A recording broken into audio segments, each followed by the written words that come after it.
अगर ये वीडियो पसंद आया हो तो लाइक करें और शेयर करना मत भूलिए। सब्सक्राइब करें टीजीएम चैनल को और बेल आइकन पर क्लिक करना मत भूलिए लेटेस्ट वीडियो सबसे पहले पाने के लिए।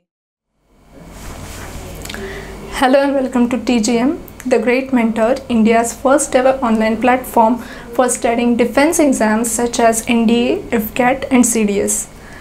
As NDA 2019 is approaching and is scheduled on 21st April, we as a TGM team, in order to help thousands of our users, website users and app users, have developed a 35 days crash course. So the key feature of this crash course is you will get everything from our side, including free study material, notes, test series and full-length mock series as well. So myself Ragini Joshi, your science mentor, inviting you to join this crash course, and let's begin the video.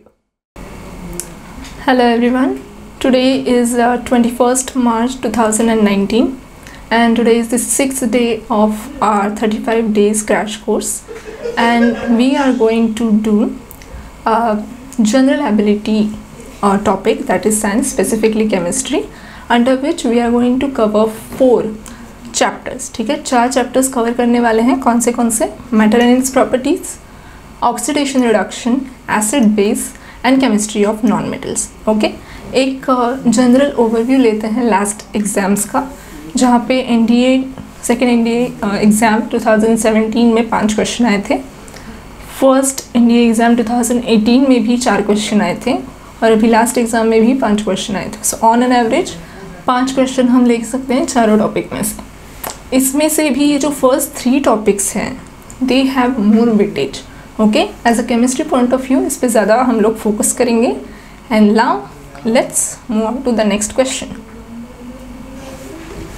Okay, so the first question is solid CO2 is an example of whether it's ionic solid, metallic solid, molecular solid और covalent solid। ठीक है, जब भी आपको पूछा जाएगा what is solid CO2, solid CO2 is nothing but your dry ice। ठीक है, it's a dry ice। Now do not confuse yourself with dry ice and regular ice। Okay, क्योंकि एक बात याद रखिए, रेगुलर आइस जो होता है वो H2 से बनता है, राइट, और ड्राई आइस जो होता है वो बनता है CO2 से। तो क्या फ़र्क है इसमें? फर्स्ट ऑफ ऑल H2 का फ्रीजिंग पॉइंट जो होता है 0 डिग्री सेल्सियस पे होता है, और ये जो CO2 है इसका अप्रोक्सीमेटली -78 डिग्री तक जाता है। It means that dry ice is 10 times colder. ठीक है, ये बहुत ज़्यादा प्रोफेशनली हैंडल करना पड़ता है। जो सॉलिड CO2 होता है हमारा, उसके लिए इंसुलेटेड ग्लव्स वगैरह लगते हैं, which is not in the case of regular ice. वो हम लोग नॉर्मली हैंडल कर सकते हैं। So dry ice is solid CO2। लेकिन ये कौन से टाइप का सॉलिड है? First of all let's see our options. Okay, so as I told you, dry ice is solid form of carbon dioxide, right. So ionic solids क्या होते हैं? आयनिक solids basically वो होते हैं कि जिसके अंदर 2 अपोजिटली चार्ज आयन होते हैं, मतलब एक पॉजिटिवली चार्ज और एक नेगेटिवली चार्ज आयन होता है। सो एग्जाम्पल अगर दूंगी मैं, तो एक सिंपल एग्जाम्पल होता है आपका नमक। घर में जो नमक होता है, sodium chloride, that is an example of ionic solid. अगर आप इसको देखोगे, इसका रिएक्शन Na+Cl-, ये डिसोसिएट इस तरह से होता है। सो एक पॉजिटिवली चार्ज है, एक negatively charge. Okay, so yes, the next is are metallic solids. Metallic solids basically जो होते हैं ये सब मेटल आयंस होते हैं, मतलब मेटल्स होते हैं, उसके अंदर मेटालिक बॉन्ड होता है। सो ये हमारा Fe है, जो आयन है, कॉपर है, this all are metallic solids. ठीक है, moving on to next, covalent solids. Covalent solids में होते हैं covalent bonds. Now remember, whenever you have been said कि कोवेलेंट बॉन्ड है किसी भी सब्सटेंस में, they are considered to be strongest bond। ठीक है, ये बॉन्ड्स बहुत ज़्यादा स्ट्रॉन्ग होते हैं और इसलिए ये जो भी सब्सटेंस में प्रेजेंट होते हैं, ये वाले बॉन्ड्स, वो सब्सटेंस जनरली बहुत टफ होता है। ओके, हार्ड होता है नेचर में, डिफ़िकल्ट टू ब्रेक। जैसे कि डायमंड है, जैसे कि कॉर्ड्स है, इस पर कोवेलेंट बॉन्ड्स होते हैं, इसलिए ये not easily breakable. Okay, this compounds are not easily breakable. और इसके एग्जैक्टली अपोजिट होते हैं मॉलिक्यूलर सॉलिड्स। ठीक है, सो स्ट्रॉन्गेस्ट बॉन्ड होते हैं यहाँ पे कोवलेंट बॉन्ड, और मॉलिक्यूलर सॉलिड्स में प्रेजेंट होते हैं weak bonds, okay, very weak bonds like hydrogen bonds. ये जो है हाइड्रोजन बॉन्ड्स हैं, वैन डर वाल्स फोर्सेस हैं, this are weak bonds, okay. और इसका एग्जाम्पल है हमारा ड्राई आइस यानी कि solid CO2। So the answer of our question is what is a solid CO2? Is a molecular solid, okay. Moving on to the next question, kalium is another name for potassium, gold और copper, ठीक है, okay. whenever you have been asked कि ये another name है किसी भी,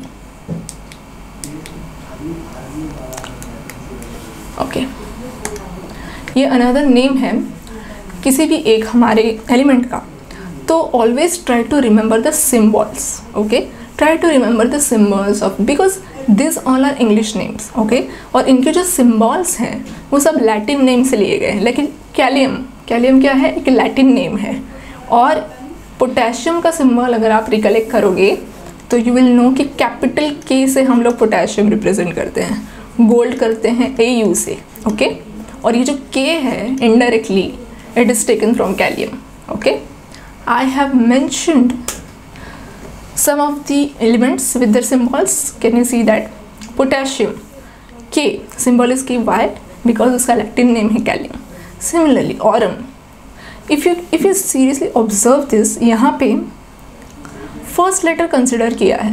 Most of the elements of the periodic table, if you see, इनके first letters observe करते हैं और उनसे ही symbol लिए गए हैं.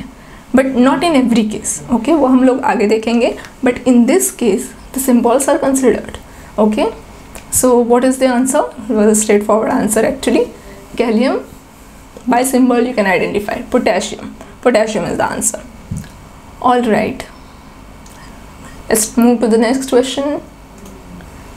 Okay, arsenic is, whether it's a metal, non-metal or metalloid or a mixture. First of all, arsenic जो होता है it is present in the minerals. Sometimes it is combined with sulfur, sometimes it's combined with metals, but बहुत लोग confuse होते हैं whether it's a metal or non-metal. पहले let us understand for which substance you will call or for what substance you consider to be a metal. Okay, metal होता क्या है exactly? The elements which have a tendency to form positive ions. ठीक है, so metal generally कोई भी reaction में positive ion form करता है और non-metal हमेशा नेगेटिव आयन फॉर्म करता है। एक एग्जांपल लेते हैं हम लोग, suppose if I am taking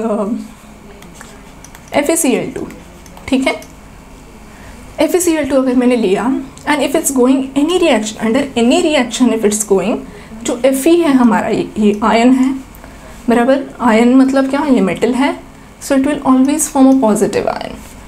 and similarly अगर Cl है तो वो नेगेटिव आयन फॉर्म करेगा, because Cl is non metal, chloride is non metal, और आयन जो है ये हमारा मेटल है, okay.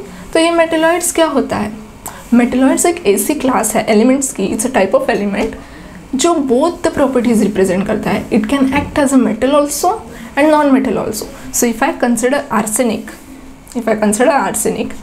it can form both positive as well as a negative element, negative ion, whenever it's undergoing any reaction, okay.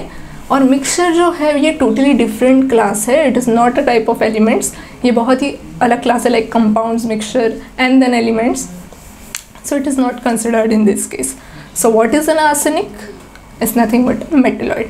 So option C, metalloid, is the right answer. Moving to the next question.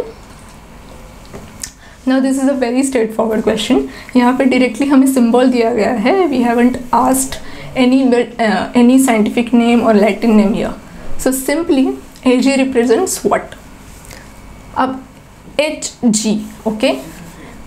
Hg जो है that is for mercury, और Ag जो है वो हमेशा silver को represent करता है. So do not get confused in this. See, I have mentioned in this chart कि अभी ये देखो लीड का जो है Pb है symbol. Why? Because first letter और मिडिल लेटर कंसिडर किया है। इफ़ यू रिमेंबर पोटेशियम के केस में सिर्फ इनिशियल लेटर था, फर्स्ट लेटर कंसिडर किया था, लेकिन ये ऐसे कुछ एलिमेंट्स हैं जहाँ पे दो लेटर कंसिडर किए हैं, first and middle letter. Similarly for Hg, similarly for Ag and stannum, that is our tin. Okay, so this was a straightforward question. Ag क्या रिप्रेजेंट करता है हमारे लिए? Silver. Okay, so option B silver. So moving to the next question, chromatography technique was discovered by. पहले मैं बता देती हूँ कि क्रोमेटोग्राफी होता क्या है। क्रोमेटोग्राफी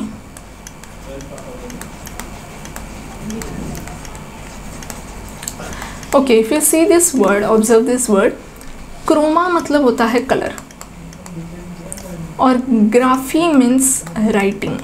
ओके, तो ये एक प्योर लैब टेक्निक है, ये लैबोरेटरीज में यूज़ होती हैं, जहाँ पे कोई भी सैंपल होगा, आपका फूड सैंपल होगा, कोई मेडिसिन होगा, तो उसको सेपरेट कलर के हिसाब से करते हैं। ओके, एक simple idea, C if you can see here it's a diagram of chromatography technique. यहाँ पे दो इंपॉर्टेंट चीज़ें होती है, एक मोबाइल फेज होता है, ये लिक्विड जो आपको नीचे दिख रहा है एज अ सॉल्वेंट जो लिखा है, this is a mobile phase.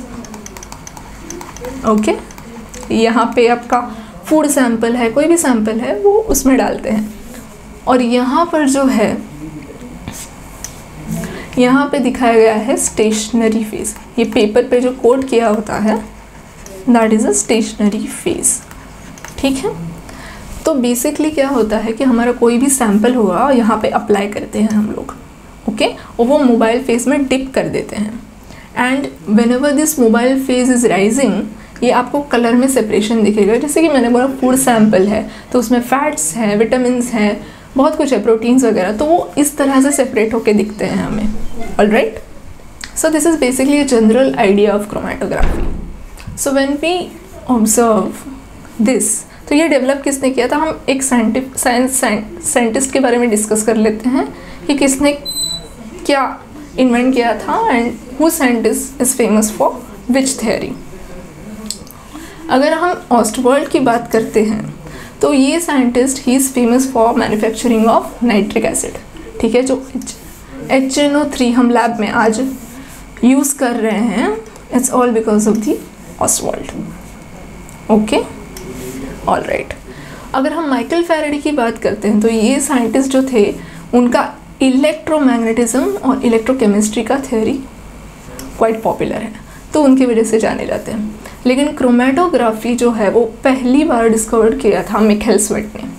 Mikhail sweat एक रशियन बॉटनिस्ट था जिन्होंने ये पूरा टेक्निक डिज़ाइन किया है with the help of, first he used calcium carbonate, जो हमारा नॉर्मल चॉक होता है चॉक एंड डस्टर में, उसके हिसाब से उन्होंने पूरा वो टेक्निक डेवलप किया था, and today we know it is known as chromatography. So answer of our question, chromatography technique discovered by who? Tswett. So option A. All right. Move ahead. What is oxidation? Is it a loss of electron, gain of electron or both? पहले तो हम लोग concept समझ लेते हैं कि oxidation क्या होता है, रिडक्शन क्या होता है। So simply if I want to say oxidation is a loss of electron. Okay, इसका प्रॉपर डेफिनेशन भी है कि रिमूवल ऑफ वन और मोर इलेक्ट्रॉन बाय एटम और ion whatever, and exactly opposite उसके होता है रिडक्शन। अगर oxidation is loss of electron तो reduction is a gain of electron. Okay, addition of electron, accepting electron, that is reduction, but loss of electron is oxidation. And always remember कि ये दोनों जो process हैं, oxidation भी है, reduction भी है, ये दोनों प्रोसेस अगर साइमल्टेनियसली हो रहे हैं तो उसे कहते हैं redox reaction. Okay, both the processes are taking place simultaneously, then it's called a redox reaction. So our question was, what is oxidation? We have got the answer, that is a loss of electron. Okay, moving ahead with the next question, which of the following is the strongest oxidizing agent? Oxidation का हम लोग ने अभी definition देखा कि What is oxidation? It is loss of electron. Okay? लेकिन हम लोग अगर बात करते हैं ऑक्सीडाइजिंग एजेंट की, तो वो प्रोसेस में इन्वॉल्व होता है। ऑक्सीडेशन प्रोसेस में ये ऑलवेज ऑक्सीडेशन प्रोसेस में इन्वॉल्व होता है, लेकिन इसका खुद का काम अलग होता है। ऑलराइट, सो ऑप्शन में है कि whether is O2, fluorine, chlorine, bromine. Let's see, first of all let's see what is oxidising agent. क्या है? Oxidising agent is a substance which is reduced by itself. Okay, मतलब अगर ये oxidising agent, suppose हम लोग एक example consider करते हैं यहाँ पे कि Zn+CuSO4, ठीक है, जिंक कॉपर सल्फेट के साथ रिएक्ट कर रहा है। तो इस पूरी रिएक्शन में, ये पूरी रिएक्शन में कॉपर जो है हमारा, it is acting as a oxidising agent. कैसे? जब वो सल्फेट के साथ कंबाइन होता है कॉपर, तो उस पर ये +2 चार्ज होता है।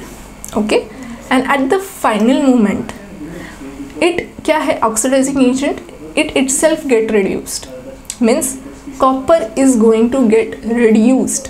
और रिडक्शन का डेफिनेशन क्या है? एडिशन ऑफ इलेक्ट्रॉन, मतलब क्या? Accepting electrons. और अगर ये हमारा कॉपर जिंक से 2 इलेक्ट्रॉन एक्सेप्ट करता है तो बन जाता है copper metal. Okay, it acts as copper metal, जो कि फॉर्म हुआ है फाइनल स्टेज में। ओके, सो ऑक्सीडाइजिंग एजेंट ऐसा होता है जो खुद रिड्यूस होता है, okay, by accepting electrons. So ऐसे बहुत सारे ऑक्सीडाइजिंग एजेंट आपको मिलेंगे ऑर्गेनिक केमिस्ट्री में, लेकिन मोस्टली हम कंसिडर करते हैं हैलोजेंस को। Okay, halogen is main class for oxidising which act as oxidising agent. तो उसका एक ऑर्डर है, ओके, उसका एक ऑर्डर है जिसमें पहला आता है fluorine. Okay, fluorine is considered to be the strongest oxidising agent. उसके बाद आता है क्लोरीन, उसके बाद ब्रोमीन, फिर आयोडीन एक्सेट्रा। तो क्यों है fluorine as a strongest oxidising agent? Because उसका रिड्यूसिंग पावर ज़्यादा है। रिड्यूसिंग पावर ज़्यादा है, इसका मतलब क्या? कि वो बहुत ज़्यादा जल्दी, it can attract the share pair of electron, वो बहुत जल्दी इलेक्ट्रॉन पेयर अट्रैक्ट करता है। All right, so they have, the fluorine have a greater tendency to accept electrons and easily get reduced. That is why it acts as a strong oxidizing agent. So answer of our question is B, fluorine. उसके बाद आएगा chlorine, उसके बाद bromine और last में CO2. Okay, all right, let's move ahead to next question. Yes, oxidation number of nitrogen in nitric acid पूछा है हमें। तो कभी भी अगर आपको ऑक्सीडेशन नंबर पूछा जाए तो हम उसको कैलकुलेट करेंगे, ठीक है। कैलकुलेशन के लिए मैं 2 रूल बता देती हूँ आपको कि कभी भी कैलकुलेट करना रहेगा तो अंडर नॉर्मल कंडीशंस आपको 2 वैल्यू हमेशा पता होने चाहिए, ठीक है। कभी भी, अभी HNO3 है इसका formula, HNO3, that is the formula for nitric acid, right?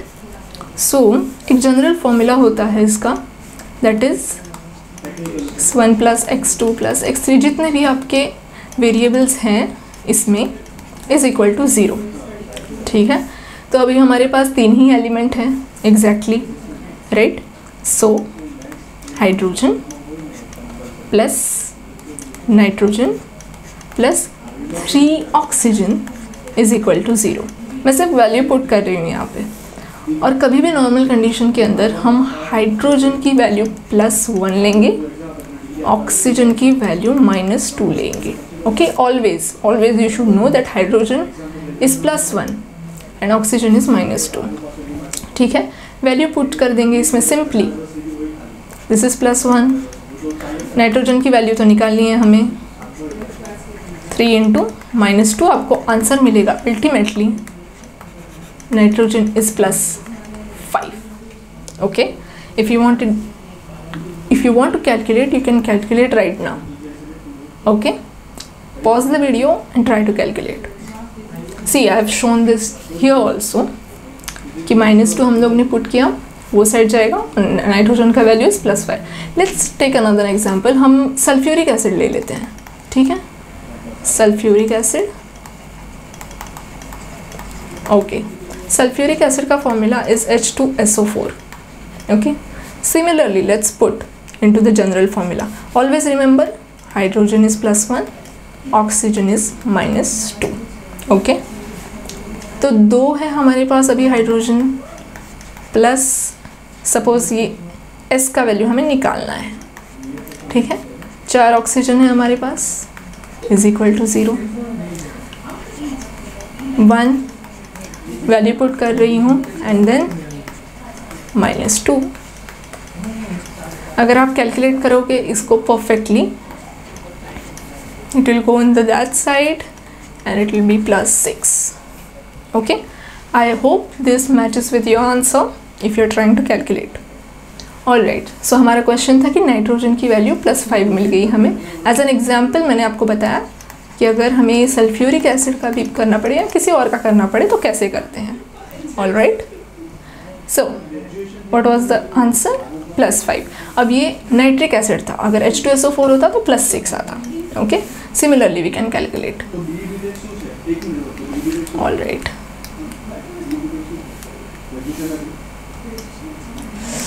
let's move to the next question. Hydrogen peroxide, is it an oxidizing agent, reducing or both? जैसे कि मैंने बोला कि ऑक्सीडाइजिंग एजेंट क्या होता है, खुद रिड्यूस होता है, तो रिड्यूसिंग एजेंट क्या होगा, खुद ऑक्सीडाइज होगा, ठीक है। So oxidising agent accept electron and reducing agent loses electron, okay, और डोनेट्स इलेक्ट्रॉन। हाइड्रोजन पेरोक्साइड जो होता है generally used as a bleaching agent के लिए यूज़ किया जाता है वो, but it has a special property कि वो एक यूनिक क्लास में आता है which can act both. It can be act as a, it can be used as an oxidizing agent also and can be used as a reducing agent also.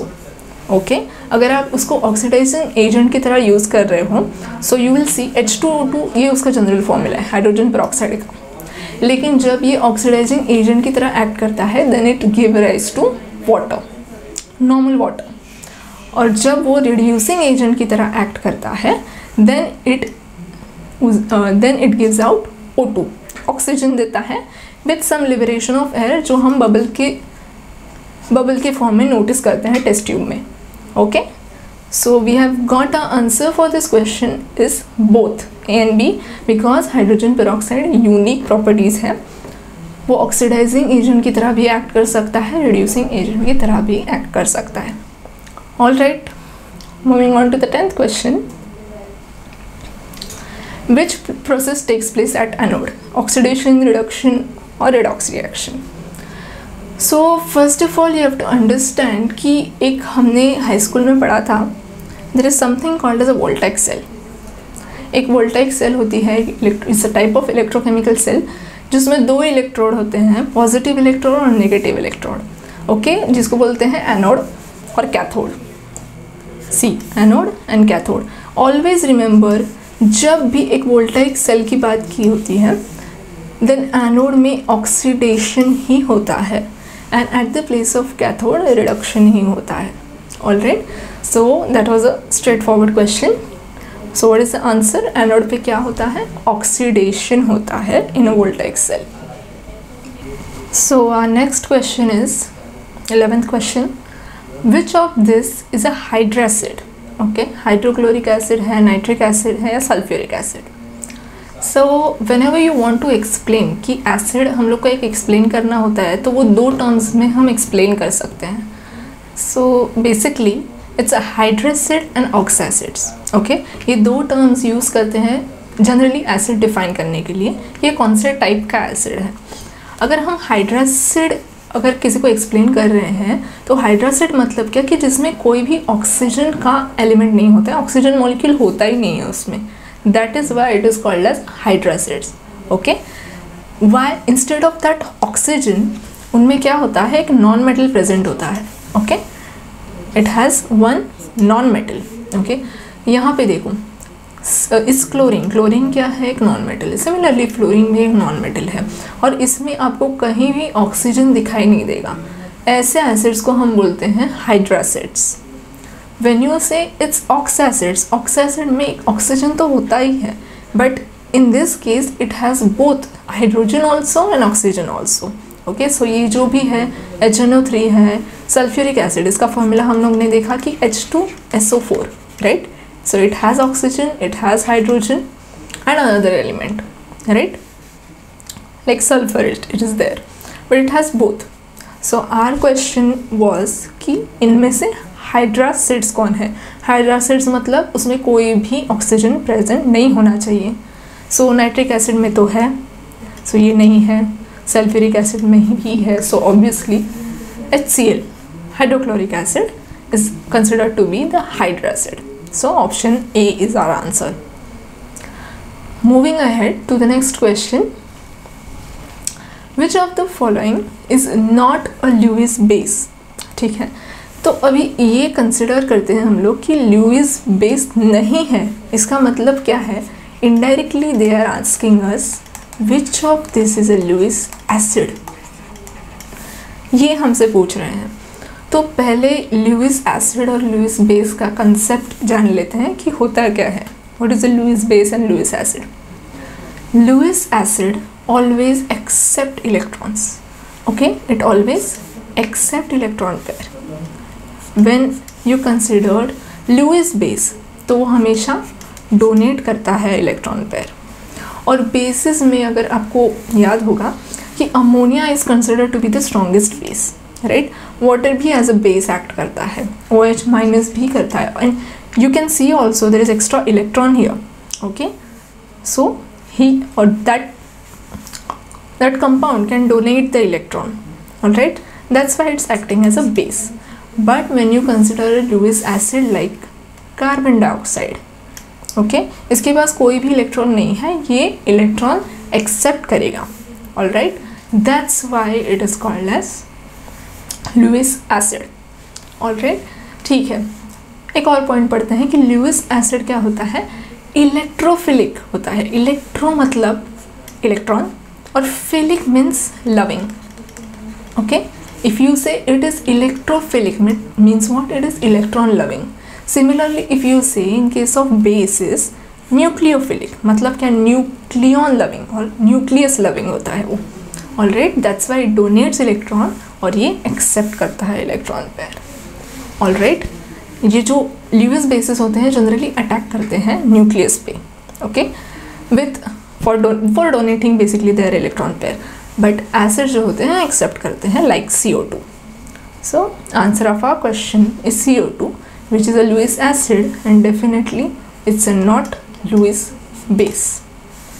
Okay, moving ahead, 13th question.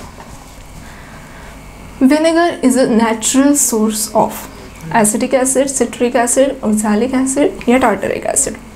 So actually ये बहुत popular है vinegar in case of food processing and etcetera. But when you say vinegar then it's only the natural source of acetic acid. 90% acetic acid होता है उसमें. उसका जो test होता है, उसका जो एक्चुअली विस्कोसिटी भी होता है, it's because of acetic acid. Okay, उसका smell, everything, every characteristic, every characters that it has, it because of acetic acid. Okay, CH3COH general formula represent करता है. It's a pure acid. The pure acid is colourless viscous liquid with a glassy solid. अगर आपने देखा होगा तो vinegar भी similarly ऐसा ही दिखता है. If you considered citric acid, तो सिट्रिक एसिड क्या होता है? जनरली सिट्रस फ्रूट में प्रेजेंट होता है, जैसे कि लेमन है, ऑरेंजेस, ये सब जो होते हैं सिट्रस फ्रूट है, उसमें सिट्रिक एसिड होता है. ऑक्सैलिक एसिड और टार्टरिक एसिड जो होता है बेसिकली वेजिटेबल्स में होता है, कोई कोई फ्रूट्स में होता है. बट समटाइम्स ऑक्सैलेट्स, ये ऑक्सैलिक एसिड्स के जो ऑक्सैलेट्स होते हैं ना, salts, they are considered to be poisonous sometimes. Okay, तो ये याद रखो कि अगर कोई हार्मफुल है इसमें से एसिड तो ऑक्सैलिक एसिड हो सकता है. But yes, they are present in most of the spinach family. और टार्टरिक एसिड जो होता है वो बनानास, टैमरिंड्स, इस सब में प्रेजेंट होता है. But our question was about vinegar. तो विनेगर में, विनेगर क्या है? Natural source of acetic acid. All right, so option A is the right option. Moving ahead to the next question. Sodium hydroxide is an example of, whether it's a monoacidic base, triacidic base, monobasic acid और tribasic acid. तो ये सब जो है इसमें confuse नहीं होना है हमें. तो जनरली हमें पता है कि NaOH ये क्या है, ये एक बेस है. Okay, sodium hydroxide is a base और HCl, H2SO4 ये सब एसिड्स हैं, right. So if I am considering NaOH here as an example, तो ऑब्वियसली ये बेस है, तो इसलिए इधर दिस ऑप्शन और दिस ऑप्शन इज राइट. ये दोनों तो नलीफाई हो गए because they are saying it's acid और NaOH बेस है, इट्स नॉट एन एसिड. तो इन दोनों में से ही कोई ऑप्शन होगा. ठीक है, तो पहले हम इसका कंसेप्ट देख लेते हैं कि क्या होता है मोनो एसिडिक बेस और मोनोबेसिक एसिड, ये सब होता क्या है. So if you see their concept कि बेसिसिटी ऑफ एसिड में हम लोग एक्सप्लेन करते हैं कि कौन सा मोनोबेसिक एसिड है. ओके, और एसिडिटी ऑफ बेस में हम लोग ये कंसिडर करते हैं. बेसिकली मोनोबेसिक एसिड मतलब क्या, first of all it's a type of acid. तो एसिड का ही एग्जाम्पल होगा. मोनोबेसिक मतलब उसमें एक ही हाइड्रोजन प्रेजेंट होता है. Okay, it shows only presence of one hydrogen. Dibasic में दो हाइड्रोजन होंगे लाइक H2SO4, सल्फ्यूरिक एसिड. ठीक है, hydrochloric is a monobasic acid. लेकिन हमारा क्वेश्चन क्या था कि NaOH ये कौन से टाइप का base, it's a base definitely, but is it a mono acidic base, triacidic base, triacidic base. So obviously जैसे कि यहाँ पे एक ही हाइड्रोजन होता है तब मोनोबेसिक एसिड बनता है. सिमिलरली मोनो एसिडिक बेस में सिर्फ एक ही प्रेजेंस ऑफ OH होता है. यहाँ पे देखो KOH है, NaOH है, तो एक ही प्रेजेंट होता है OH molecule. In case of diacidic 2 होते हैं, ट्राइएसिडिक 3 होते हैं. ऑलराइट, सो सिंपली इसका आंसर क्या होगा कि NaOH क्या है, it's a monoacidic base. Why? Because it shows only presence of one OH ion. Alright, fine. Moving ahead to 15th question. Lewis acids are, अभी हमने देखा था कि इलेक्ट्रोफिलिक मतलब इलेक्ट्रॉन लविंग होता है, न्यूक्लियोफिलिक मतलब न्यूक्लियस लविंग होता है. सो बेसिकली ल्यूइस एसिड क्या होते हैं, Lewis acid they generally what, they accept electrons, right? That's why they are called as electron loving right. अभी हम लोगों ने देखा था पिछले स्लाइड्स में electron loving. So it accepts electron, so definitely ये इलेक्ट्रोफाइल्स हैं. अगर ये लुईस बेस होता था तो वो न्यूक्लियोफाइल्स आंसर आता था. All right, but they have given Lewis acid is what we all know, they are electrophiles because they accept electron. All right, so B is the right answer. That was a straightforward question. All right, moving ahead to 16th question. Which of the following element is most abundant in the universe? अब क्या है ना, mostly people confuse हो जाते हैं क्योंकि या universe की जगह एटमॉस्फेयर होता है तो अलग आंसर आता है, अर्थ क्रस्ट होता है तो भी अलग आंसर आता है. Okay, but now we have given what, focus on this, it is universe. तो यूनिवर्स में पाया जाने वाला सबसे ज़्यादा मोस्ट अबंडेंटली कौन सा एलिमेंट है, is it oxygen, hydrogen, nitrogen और सल्फर. मैंने यहाँ पे एक लिस्ट बनाई है कि देखो ऑक्सीजन जो है it is most abundant in where, earth crust और ह्यूमन बॉडी. अगर आप कंसिडर करते हो क्वेश्चन में तो ऑक्सीजन आता है. इफ़ यू कंसिडर एटमॉस्फेयर कि एटमॉस्फेयर में मोस्ट अबंडेंट कौन सा एलिमेंट है, देन इट्स नाइट्रोजन.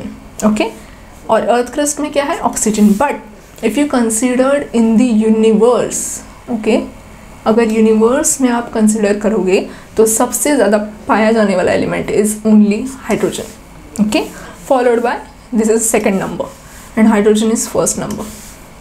ओके, उसके बाद आता है मोस्ट अबंडेंट हीलियम, बट सबसे ज़्यादा पाया जाने वाला in the entire universe is hydrogen.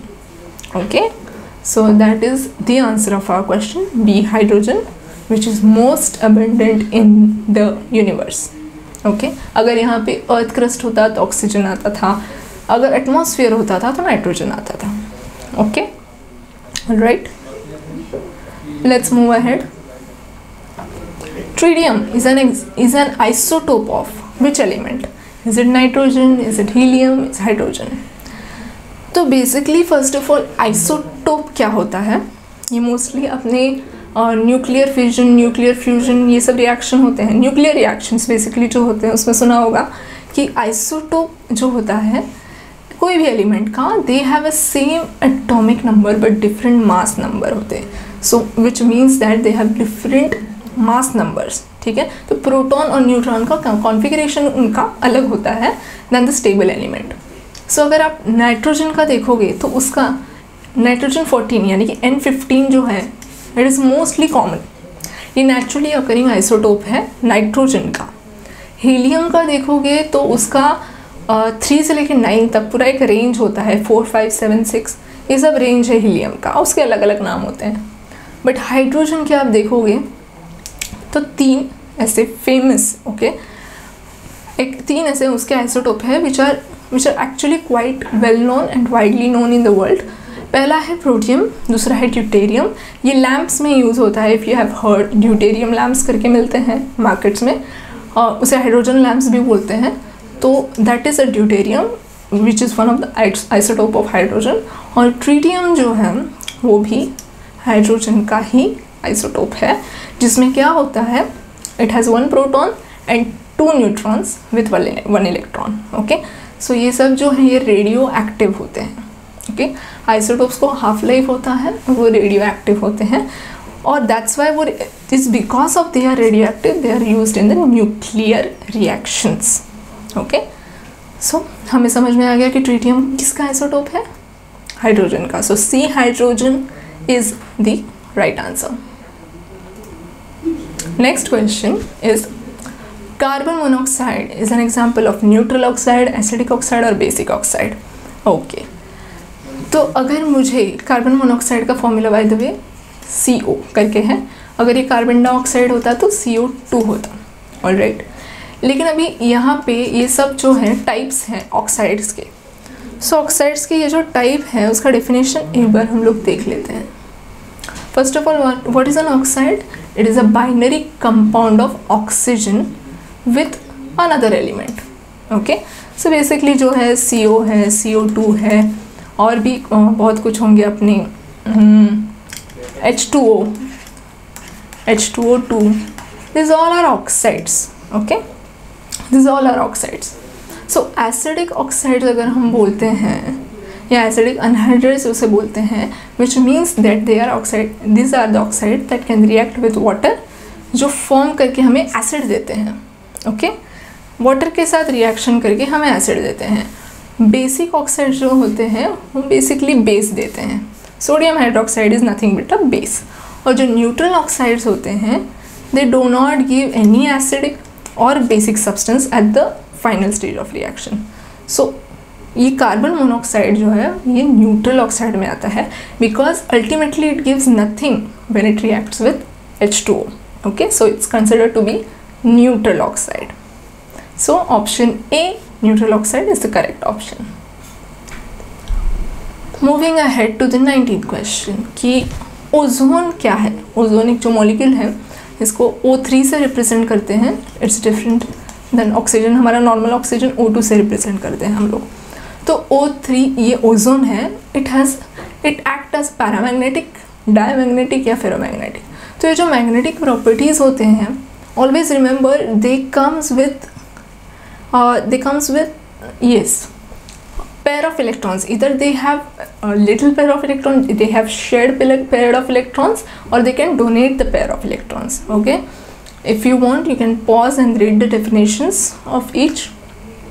But simply अगर मैं ओजोन की बात करूँ तो ओजोन जो है it is by nature diamagnetic in nature. Okay, its diamagnetic properties, because diamagnetism is what? The materials are repelled by magnetic field, and applied magnetic field creates induced magnetic field in them in the opposite reaction. Okay, so basically they are not permanent magnets. Okay, जो permanent magnets होते हैं जैसे कि ion है वो फेरोमैग्नेट्स होते हैं. तो ये ओजोन की प्रॉपर्टी नहीं होती है, so they are diamagnetic in nature simply. So B is our right option. Moving to the last question. Atomic number of nitrogen is 7, 8, 15 और 14. ऑलवेज रिमेंबर कि एटॉमिक नंबर जो होता है अपना पीरियोडिक टेबल में उसके हिसाब से वो जस्टिफाई किया गया है. और जो एटॉमिक वेट होता है it is combined. If you say atomic number it's number of electron. When you say atomic weight it's nothing but number of protons and neutrons. So आप ऑलवेज देखोगे कि ये एटॉमिक नंबर जो है उसका atomic weight हमेशा double होता है. जैसे कि नाइट्रोजन का एटॉमिक नंबर 7 है तो उसका एटॉमिक वेट 14 हो गया. सिमिलरली ऑक्सीजन का 8 है तो अप्रॉक्सीमेटली 16 हो जाता है वो. Similar for phosphor, similar for silicon. Alright, so what is the atomic number? Atomic number is number of, I am so sorry I have said electron, but it's number of proton in the nucleus which is the characteristic of element. इसके हिसाब से periodic table में arrange किया गया है. और number of protons जो होते हैं उसको बोलते हैं atomic numbers. And atomic weight means number of proton plus number of neutron. And if you know कि प्रोटॉन का नंबर जो होता है, नंबर ऑफ प्रोटॉन जो होते हैं are always equal, almost equal, not always, almost equal to the number of neutrons. And that is why you see the value as double. जैसे कि 7 का 14 हो गया है double. It's combining both protons as well as neutrons. That is it. So A7, क्योंकि क्या पूछा है, एटॉमिक नंबर पूछा है नाइट्रोजन का विच इज 7. और एटॉमिक वेट अगर यहाँ पे पूछा जाता था तो आता था 14D. ऑलराइट, अगर ये वीडियो पसंद आया हो तो लाइक करें और शेयर करना मत भूलिए. सब्सक्राइब करें TGM चैनल को और बेल आइकन पर क्लिक करना मत भूलिए लेटेस्ट वीडियो सबसे पहले पाने के लिए.